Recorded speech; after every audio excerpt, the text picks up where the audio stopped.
Ulat News Updates. Ako po si Cesar Soriano para hatid ang mga nangunang balita sa buong kapuluan ngayon. Iniimbestigahan ng Embahada ng Pilipinas sa United Arab Emirates ang ulat na umano'y 2 Pilipino ang naaresto sa Dubai dahil sa pagre-record at pagbabahagi ng mga video kaugnay ng mga kamakailang pag-atake sa bansa. Ayon sa Philippine Embassy sa Abu Dhabi at Consulate General sa Dubai, humingi na sila ng opisyal na kumpirmasyon mula sa mga otoridad ng UAE tungkol sa pagkakakilanlan, kalagayan at legal na sitwasyon ng 2 Pilipino.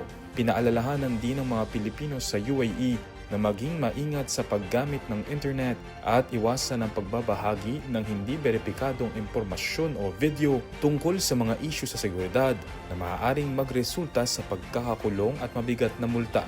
Batay sa ulat, kabilang ang 2 Pilipino sa 25 katao na umano'y naaresto dahil sa pagbabahagi ng mga video online kaugnay ng mga pag-atake.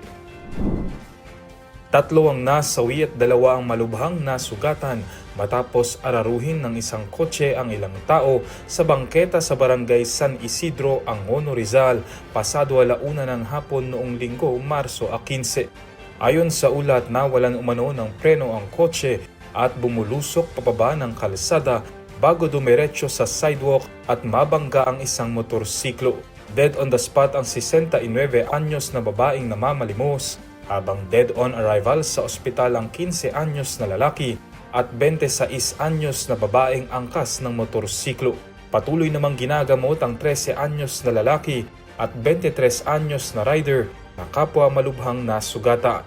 Hawak na ngayon ng Angono Municipal Police Station ang 66 anyos na driver na posibleng maharap sa kasong reckless imprudence resulting in multiple homicide, physical injury at damage to property.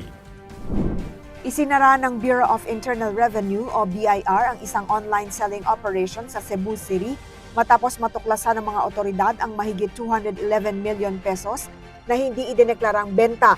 Ang operasyon noong March 12, Huwebes, ay sa ilalim ng Oplan Kandado ng BIR matapos ang investigasyon ng Revenue Region No. 13 Central Visayas sa pangunguna ni Regional Director Douglas Rufino.